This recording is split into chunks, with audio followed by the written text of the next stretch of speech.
to my open. You know, there's something about being an American, a sense of pride, confidence, the wind always at your back, even when you're in a foreign country.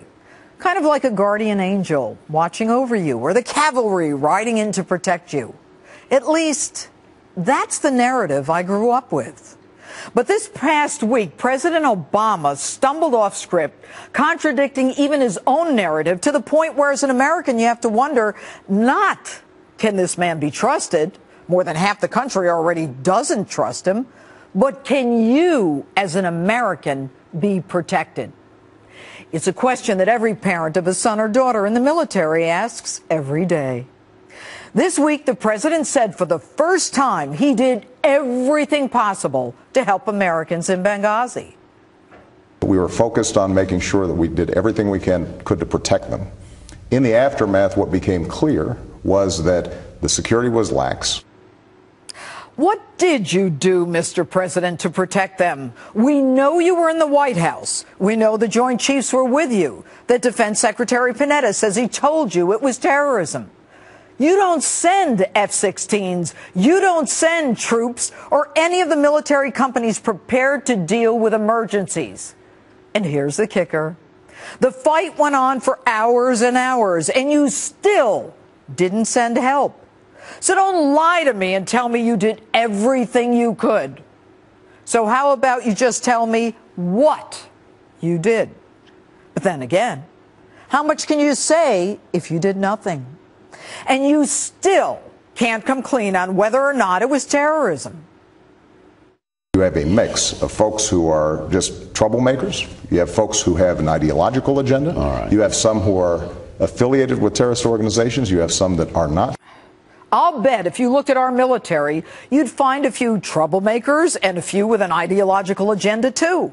It doesn't mean that they're not part of a unified military organization. Why can't you just answer the question? Was it terrorism, and when did you know it? For you, one day it is, one day it isn't. In the words of Jay-Z, one day you're here, one day you're there.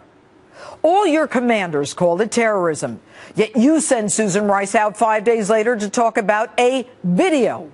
2 weeks later, you're apologizing for the video at the UN. The crude and disgusting video sparked outrage throughout the Muslim world. Weeks later, you're on The View talking about, you guessed it, the video. You can't have it both ways. But you're going to make it right. We've got to make sure that not only have we implemented all the reforms that were recommended by the independent agency, but we also have to make sure that we understand our folks out there are in a hazardous, dangerous situation. Mr. President, of course it was hazardous and dangerous. They were even getting danger pay. The hypocrisy? When Hillary went to Benghazi, an aircraft carrier was there to protect her. And anyone accountable? What's that? You're looking to implement reforms? They're already there. It's just that you don't follow them. And an independent agency, you say? Since when? Since when does the accused appoint her own judge, who then doesn't investigate or even question her? And by the way, after the last attack on our embassies in Kenya and Tanzania, the Secretary of State was to, quote, take a personal and active role in ensuring the security of U.S. diplomatic personnel abroad. Might your Secretary of State have been in dereliction of her duty? According to the bipartisan committee, she was aware of the dangers in Benghazi, especially those to her friend, Ambassador Stevens. And yet additional security requests continued to be denied. And what's that? Fox News is stoking the issue? It's a Republican phony scandal? Mr. President, there's nothing phony about this. You want us to believe you. You say you are a man of your word.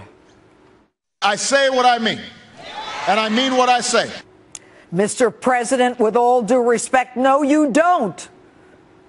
It turns out the only transparency in your administration is how clearly you subvert the truth for your own political gain.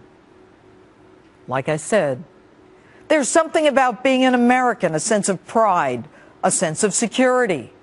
It's time we got back to that narrative. 2016 can't come soon enough.